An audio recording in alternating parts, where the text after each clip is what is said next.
Welcome my friends to another Alliteration gaming video. As always, I'm Levi and today we have a very long awaited meta discussion video on Momo Yaoyorozu, the current beast of the format. Since kind of the ban list recently came in, and even before that, there's been a lot of rise as far as this character is concerned, and now that stuff like Asui has been kind of just like taken out of the meta, and a lot of the other aggro decks have been really hit hard by the loss of things like Unwavering Slash and Frog Lashing, Momo has really seated herself in the top tiers of the format. And there's kind of a lot of reasons why, and so first I kind of want to go over Momo herself and what makes her so strong. I mean, Momo is just a very powerful character, right? The ability to go grab any weapon you need at any point in time, meaning you can find whatever block zone you need or whatever attack you need to just kind of close out the game. And just be able to constantly put +2 or -2 speed. Like trading one foundation for +2 or -2 speed is already a good exchange rate, and then sometimes it also just lets you build in cards for free, so you just get free cards no matter what. And then sometimes you negate your blocking progressive difficulty, and then also just help string your aggro along by putting those cards in for free in the first place. Momo is a 6 hand size character with abilities that even a 5 hand size character would be very eager to have, right? The only thing that ever really held her back was the card pool. So let's kind of go all the way back in time and kind of look at the history of Momo. So when set 1 first came out, I think everyone kind of knew that the character was strong, very difficult to kill. The only real issue with Momo is no one could really figure out how to kill people with her in set 1, right? Until the very first case tournament that Nathan DeWalt, Little Nate Littlefoot, won with the character, kind of making people go, oh, okay, hang on, there might actually be something here. And then of course he has his tried and true Staff Strike deck that he's been playing since then, and even into the set 2 format was finding a lot of wins with. But of course the deck was very hard to play, very meticulous, very intricate, and had a lot of vulnerabilities to a lot of things that basically anything that can out Staff Strike had a really good matchup into it and made it a little bit harder for it to find its way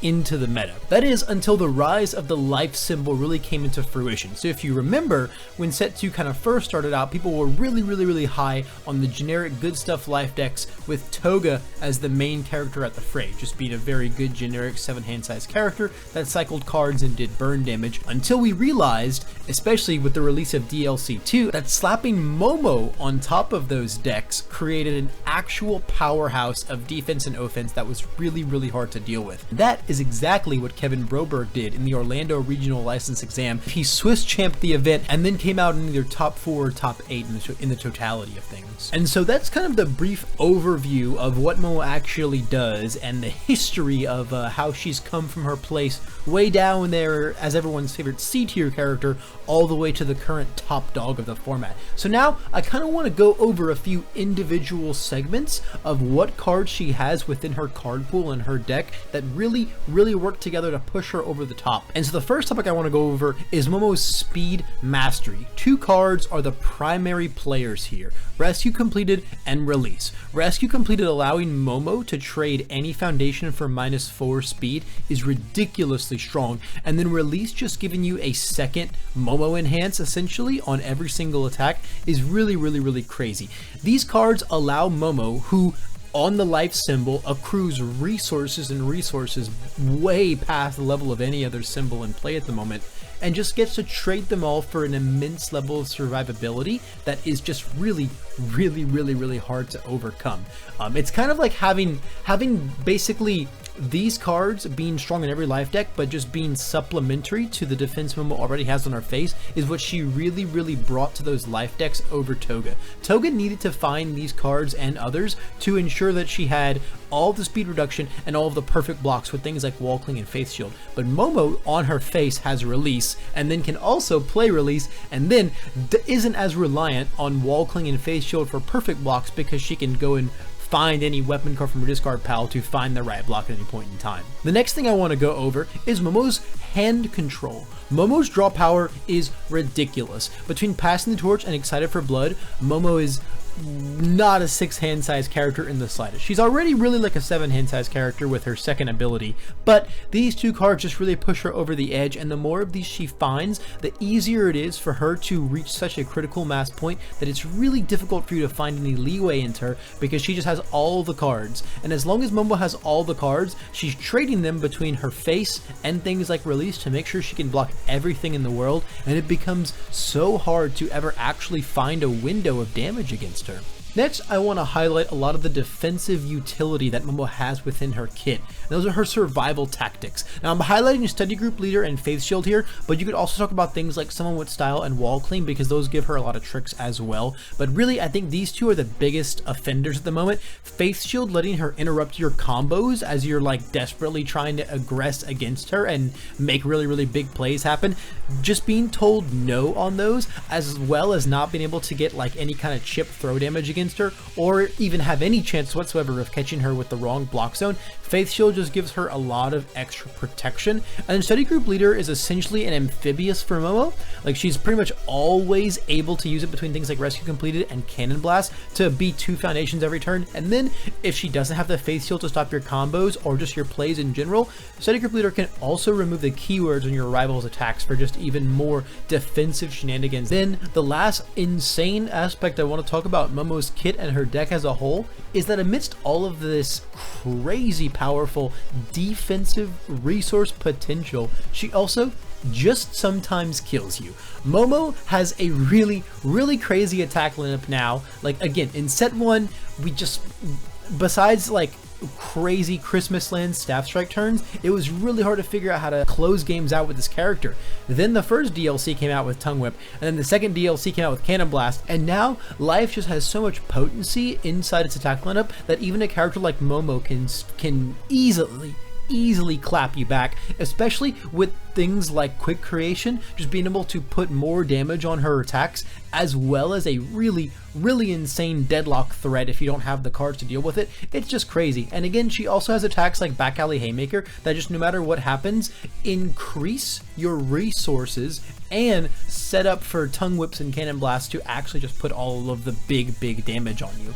All of these things together just make Momo's deck an absolute powerhouse of defense and offense. The life symbol as a whole really just has everything a symbol could ask for in the format right now, and Momo is just really solidifying herself as the best character to be put on top of all that. And as far as things go right now, there are things in the format that you can fight her with. There are some niche rogue decks that don't do awful against her. I think Eraserhead and Cementos are like the standout ones that come to mind, but they don't do as well into the rest of the field as well, and are a lot harder to play to really just kind of achieve the same game state and payoffs that Momo gets, if not worse. And they have to work much harder to do it. So that's really, I think, the combination of factors that make Momo stand so hard at the top right now. And I'm not saying she's unbeatable by any means. These are just the things that make her, in my opinion, the strongest deck right now. Hey you like the My Hero Academia collectible card game, right? If the answer is at least a resounding probably, you should head right on over to unfunstuff.com for all of your MHA CCG purchasing needs. We've got the new set Heroes Clash on pre-order, as well as the new DLC 2 in stock. And if you want to use coupon code Wealthy Aspirations, you can get 5% off your entire freaking order, and also support old Levi a little bit along the way. The link for all this is going to be right down in the description below, so get on over there and go get yourself some amazing product from some amazing people. Back to the video. So that's kind of the in-depth synopsis of what makes Momo so strong of a force in the meta right now. But, my dear viewers, that is only half the video. Now that we've gone over what makes Momo so strong right now, I want to go over what might be so strong against her when set 3 drops. So we do have a couple more events. We've got one more regionals and a couple more provisionals before Nats rolls around and the set 3 format hits. And I kind of want to talk about what I think Nationals might look like as far as Momo is concerned, and specifically what it gives us to fight her. So the first thing I want to talk about is the return of the bird. I think Tokoyami in set 3 is going to be absolutely insane, and I think he's going to be very good against Momo as well. The main reason why Tokoyami has fallen off so hard recently is that as powerful and insane as his aggro is, he does not really want to sit across the table from Momo. You know, when he was going up against these life decks piloted by characters like Toga, you could still find ways to blow them out before they really got going. But Momo just starting the game with so much defensive power on her face makes it really, really hard to find those windows, even as Tokoyami.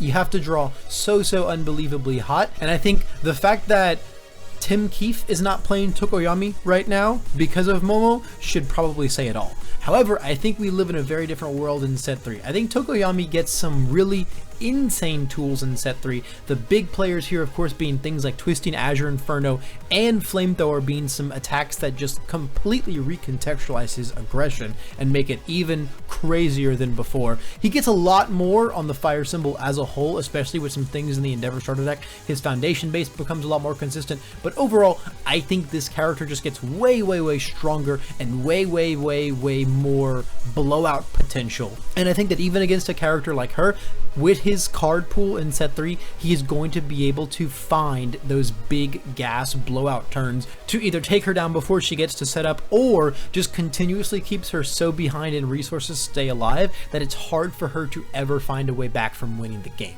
So the next really powerful set of tools that I think Heroes Clash brings into the meta is the advent of hand control decks. I think there's going to be a lot of things like this running around. I think there's going to be a lot of void decks, a lot of evil decks, a lot of all decks playing combinations of these cards. Blood Moon Rending is a really crazy card, and though it's going to be more restricted to the weapon decks, it is crazy strong to be able to rip cards out of the opponent's hand. Villainous Waylay shares 2 of those symbols and is going to be able to do very similar things. Binding Cloth Capture has always been a mainstay in decks like that, and I think the tandem combination of a lot of these cards together in a lot of decks are going to be able to fight Momo where it hurts, ripping all of the cards out of her hand and saying, hey, it doesn't matter that you can make all of my attacks the slowest moves and the most blockable moves in the world, because I'm going to take all your cards from you. And then of course we also have a lot of sealing going on as well. Cloth Capture can straight up seal things like her passing the torches and stuff like that to stop her from replenishing those cards as well. So I think we're going to see a lot of decks utilizing tactics like this to really combat, I mean, not just Momo in general. Obviously, ripping cards out of hand is good against the majority of the field, but Momo, who relies so strongly on having all of those cards, I think once we see the discarding start stacking up like this is when it really gets strong. A random Cloth Capture ripping 1 card from her hand, not a big deal. But when you're suddenly playing a bunch of these types of cards in succession and taking 3 or 4 cards from her, that's when things really start getting scary for the Momo players. Another really strong set of tactics that I think set 3 allows us to fight Momo with is, rather than going after her hand, going after her face. I think that in set 3 we're going to be able to shut down Momo with a lot of these cards and a lot of these decks. Blood Curdle has been a card that's existed in the format for quite some time now, but the only deck that plays it very well is Eraserhead, and that's only on the Void symbol. However, in set 3, I think that changes. For one, the combination of support in the Eraserhead starter deck and the set 3 Heroes Clash itself has given a big boost to the Void symbol and makes it a lot more viable on characters other than just Eraserhead. And then I think Evil has also gotten a big boost in set 3 as well, between the set itself and the Endeavor starter deck, and I think we're going to be able to see Evil decks start making their way into the format as well. And then the other side of things is the release of Midnight's ultra rare Somnambulism and its ability, now Midnight only granted, to just commit down the opponent's character for free. So I think there's a lot of really strong things working together here. First of all, Void being shared on both Somnambulism and Blood Curdle is really powerful and is going to open up a lot of options for decks on those symbols. Things like, I think Eraserhead on Void uses these tactics well. Stain on Evil, I think, uses these tactics well. Sero shares 2 symbols with Blood Curdle, so he has even more options there. And then I think Midnight herself as a deck will be a very strong force in the meta. I think Midnight is really strong with her new kit, and that's just going to be such a silver bullet of a character into Momo. And a lot of these decks that share symbols with Midnight and her ultra rare can easily just say, oh, I'm fighting Momo, let me sideboard into Midnight and into 4 copies of Somnambulism and just be a silver bullet again to that character. I think that's really strong. And then if you'll notice, things like Void and Evil also share symbols all over with our hand erasure cards, meaning that these decks can actually play all of these things at once and be really potent against Momo as a whole. Like, you know, we can see Eraserhead decks running Cloth Capture, Blood Moon Rending, and Blood Curdle, and siding into Midnight and Somnambulism. That's just like, you know, the kind of upper echelon of the idea. I also think that some rogue decks on both Chaos and the Earth symbols are to look out for as far as combating Momo is concerned. I think Cementos has a really good long game, and Death Arms is able to specifically commit pinpoint foundations every single turn, and Earth got a huge boost in set 3 with cards like One with Nature and things giving them actual speed bump. And then I think we could see some Chaos burn decks through things like Shigi 2 or Denki 2, utilizing stuff like the new Ultra Rare for Shigaraki, or the new Sludge Villain attack to just kind of say, hey, I'm not even worried about hitting you so much, here's just all of the burn damage in the world from my cards. So I think those are also good potential rogue standouts. I just only had room for so many up here, and those aren't things I've personally tested yet, so I'm not actually sure how strong they'll be. But the point is here that there's a lot of options and a lot of these cards within the card pools of these symbols sharing with each other and giving a lot of really good tactics against Momo to these symbols and characters. The last thing I want to talk about is the insane level of foundation manipulation that we're getting in set 3. Of course, committing Momo's character card is really powerful to stop her defensive aspects, and ripping the cards out of her hand just takes away her ability to block in the first place. But the third angle that you can hit her at is her stage itself. As we talked about, Momo is very reliant on these things like Rescue Completed and Release to really further her defensive plays. And at the moment, we do have a solid handful of ways to deal with those things. Things like Hero Killer, if you can get it out first, can just remove those key foundations upon entry. Stuff like Apathetic and Evil Gaze can give us targeted flip or destruction of those foundations. But set 3, I think, really blows the lid open on stuff like that. Proud Scion can just commit Rescue Completed every turn. Influencing the Youth can commit all the rescues or all the releases. Engine Trouble and Seizing the Advantage is target committal and target flip. And then attacks like Total Erasure Binding can seal anything that you want and prevent Momo from using her character during that attack as well. And if you'll notice, we have a lot of symbols that we've already talked about in these two categories up here amongst these. Hero Killer, Apathetic, and Evil Gaze are sporting things like Evil, Order, and All. Scion has Void and Order. Influencing the Youth has Void, Evil, Order. We see Void and Order on Engine Trouble. Again, it goes on and on and on. Seizing the Advantage and Apathetic both have Earth, going back to potential things like Cementos. The spread of cards that we can put into our stage and into our card pool that can really shut down decks that are super reliant on their stage to be very defensive is really out of the box in set 3. And again, while Momo is powerful in all of these areas, as you can see, this is a huge pool of cards, and there's definitely more past this. These are just the more standout ones that I can just see before we've even started actually playing the set that can really combat either her hand, her face, or her stage, all very potent aspects of her defense. And really, once you start putting a lot of these cards into your decks and pinpointing these locations that Momo is reliant on and hit her where it hurts, you really can see how this big undefeatable defensive monster can kind of start to crumble away. And so guys, that is a very in-depth but definitely not a complete look at all of the things that I think are going to be really good at combating Momo Yaoyorozu and her defensive playstyle in set 3. If you are looking to start practicing for Nats and expecting to see nothing but a bunch of Momos still trying to maintain their chokehold on the format, I don't think it's going to be quite that simple, and I think there's a lot of interesting things to look forward to. I myself am doing a lot of set 3 testing as we speak, and I really can't wait to get these cards in my hand. And I hope that this video has inspired you to do the same, even if you're feeling a little bored of the format right now, or if you think things are a little stale. Don't worry, there is hope on the horizon. That's all the time I've got for today. Thank you so much for watching this video, if you made it all the way through to the end. And if you really liked what you saw, drop a like, leave me some feedback in the comments section, and if you want to see more, please smash the subscribe button, because there is always a constant flow of MHA CCG content on this channel. I'll see you guys hopefully in the next video. This has been Levi, signing off.